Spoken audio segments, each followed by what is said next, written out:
ये 14 महीना वीडियो चल रही है, ये डट करके चल रही है। 14 महीना तक यहाँ किसान रैली में साथ दिए थे। बहुत बहुत इनका धन्यवाद। और हमारे समाज में माननीय मुलायम सिंह के पूरे परिवार से और बहुत करीबी आदमी हैं समाज के लिए। बहुत बहुत धन्यवाद कृष्णानंद जी।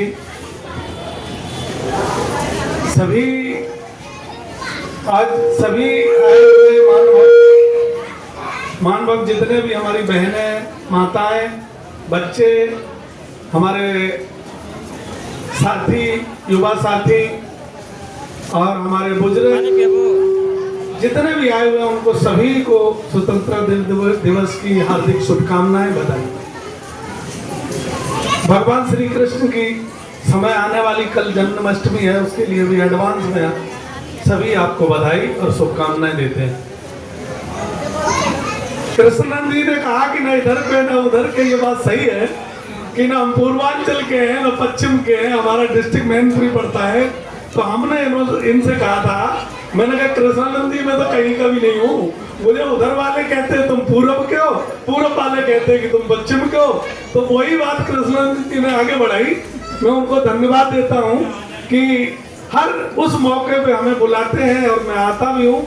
और मैं सौभाग्य समझता हूँ कि जैसे उद्यानचल कल्याण समिति का एक सदस्य हूँ, और उस दिन से जिस दिन से इसका गठन हो रहा था, बहुत खुशी की बात होती है क्योंकि उत्तर प्रदेश में यादवों के बहुत सारे संगठन चल रहे हैं।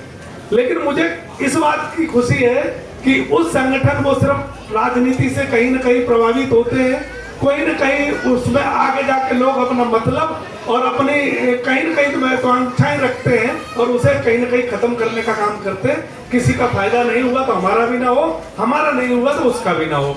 यह संगठन ऐसा है कि इसमें किसी का कोई लाभ नहीं है और हर व्यक्ति का लाभ है। और सबसे बड़ी बात यह है कि हमारी आने वाली जनरेशन के लिए जो काम और प्रोग्राम किए जाते हैं वो हमारे बच्चों को बहुत बड़ा उत्साह वर्धन होगा। आने वाले फ्यूचर में ये बच्चे कहीं भी किसी भी मंच से खड़े होके ये कहना सीख जाएंगे कि मैं यादवपुर में पैदा हुआ हूँ, यदुवंशी हूँ, और मैं कहीं ना कहीं किसी मंच पे कभी प्रोग्राम करता था या देखता था या सुनता था। ये इससे बहुत बड़ा, हमें तो आधी उम्र निकलने के बाद कभी मंच पे मौका मिला, और इन बच्चों को जब अभी से मौका मिल रहा है कि ये कहाँ जाएंगे, ये तो इनका भविष्य तय करेगा। बहुत सारी बातें हुई। उद्यानचल कल्याण समिति का एक मंच ऐसा है कि जहां राजनीतिक बात नहीं होती है, लेकिन सच्चाई ये है कि अगर इन बच्चों को किसी को बढ़ाने का अगर कहीं कोई श्रेय जाएगा तो इन माताओं का जाएगा, क्योंकि माता वो होती है कि जब बच्चे की पीठ पे हाथ रखती है कि बेटा तुझे ये करना है, तो वो बच्चा पीछे मुड़ के नहीं देखता, करता है। बाप सारे दिन कहीं ना कहीं अपनी नौकरी के, अपने काम के और अपनी रोटी के सिलसिले में बाहर घूमता रहता है, नौकरी करता रहता है, बिजनेस करता रहता है। हर तरीके के हम लोग बाहर से आए हुए हमारी ग्रामीण पृष्ठभूमि में हम कुछ न कुछ करते हैं। माताओं का एक काम ऐसा है, जो घरेलू माताएं हैं, जो अभी मैं उनको ये कहना चाहूंगा कि आपका योगदान बच्चों को पालने में और बच्चों का उत्साहवर्धन करने में और बच्चों को सही दिशा देने में बहुत बड़ा योगदान है। माँ अगर चाहे ना तो अपने बच्चे को शेर बना सकती है, माँ अगर चाहे तो अपने बच्चे को गीदड़ बना सकती है। हमारे बचपन में हमें कहा जाता था कि शेर आ जाएगा तो सो जा बेटा, लेकिन मुझे लगता है कि आज की माँ अगर ये कहे ना कि बेटा शेर आ जाएगा तो मुकाबला करिए, तो हो सकता है वो 10 साल का बच्चा उस शेर से लड़ने को भी तैयार हो जाए, क्योंकि उसकी पीठ पे उसकी माँ का हाथ है। राजनीतिक बहुत सारी बातें हुई। मैं ये जानता हूँ, अभी भानुश्री जी ने कहा कि लालू प्रसाद यादव जी और मुलायम सिंह यादव जी, ये बात सच है। आज मैं जहाँ हूँ लोगों को देखता हूँ, मैं राजनीति भी देखता हूँ, सामाजिक संगठन भी देखता हूँ, और जैसे इन्होंने कहा कि 13 महीने किसान आंदोलन में भी भूमिका में रहा हूँ। ये बात सच है कि जब यादवों को बढ़ता हुआ देखते हैं तो बहुत सारी बिरादरियों को आंखों में खटकते हैं कि यार यादव ये कैसे बढ़ रहा है, और यादव को अगर मौका मिलेगा तो ये तो अपनी छाप दिखा देगा, इसे रोको कहीं। तो मेरे साथ किसान आंदोलन में भी कुछ ऐसे ही हुआ था, वो चीजें मैं शेयर नहीं करना चाहता। तो ऐसा आपके सामने भी और आने वाली जनरेशन के सामने भी ऐसा होगा। ऐसे ही राजनीति में आदरणीय लालू प्रसाद यादव जी ने चारा घोटाला किया नहीं था।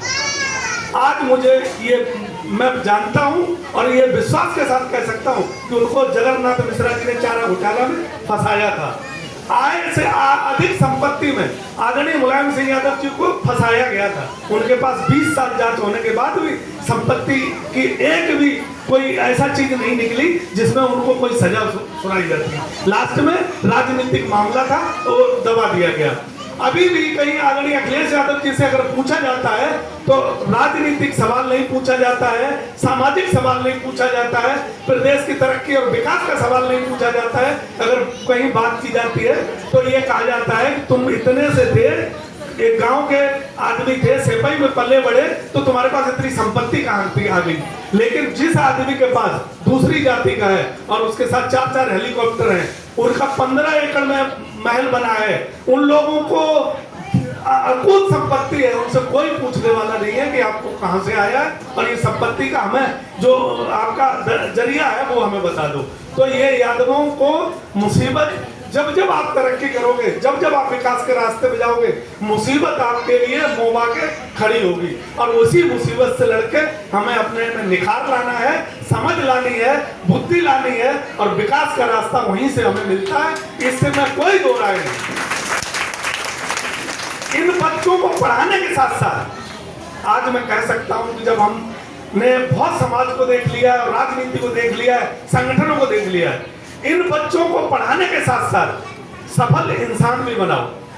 पढ़ने में के बाद, शिक्षा प्राप्त करने के बाद जिस क्षेत्र में जाए, चाहे वो राजनीति में जाए, बिजनेस में जाए, चाहे वो सामाजिक संगठन में जाए, जिस क्षेत्र में जाए महत्वपूर्ण भूमिका निभाए। क्योंकि एक सफल, पढ़ा हुआ, शिक्षित और अच्छे परिवार के और संस्कारी माँ का ही बेटा ये काम कर सकता है। अन्यथा पढ़ाई करने वाला तो बहुत सारे लोग हैं जो आज ठोकरें खा रहे हैं और वो कुछ नहीं कर पा रहे, क्योंकि शिक्षा ही एक ऐसी चीज नहीं है, संस्कार भी बहुत बड़ी चीज है। और वो संस्कार अगर कहीं से घर निकलते हैं तो अपने माता पिता के ब्लड से और माता पिता की आचरण से और परिवार को चीजों से निकलते हैं। तो मैं हम उन सभी लोगों को बधाई देना चाहेंगे जो ये आयोजन कमेटी के मेंबर हैं और जो आयोजन करते हैं। और सबसे बड़ा धन्यवाद मैं देना चाहूँगा हमारे आदरणीय महानगर अध्यक्ष जो हमारे वीरेंद्र यादव जी हैं और रामदुलार बाबू जी, जिनकी छत्र छाया में हमें लोगों को इतनी जगह और व्यवस्थाएं मिलती है जो हम गर्व से कह सकते हैं कि हम अपना प्रोग्राम कर सकते हैं। तो मेरा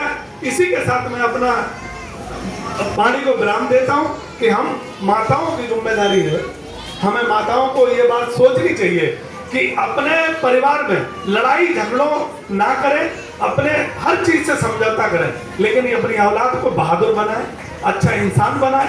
और लड़ने की शक्ति अगर कहीं से मिलती है तो माता से मिलती है। इसके लिए मैं आपको धन्यवाद का पात्र मानता हूँ। बहुत बहुत धन्यवाद। बहुत बहुत धन्यवाद किशन पाल भाई। शिक्षा पर बात करते हैं। अगर देखना है सूर्य की किरण की पहली लाली तो सूर्योदय से पहले जागना होगा। ये हमारे ननिहाल के बच्चों, आप लोग ने बारूद भर दोगे कि आगे चट्टानों से आप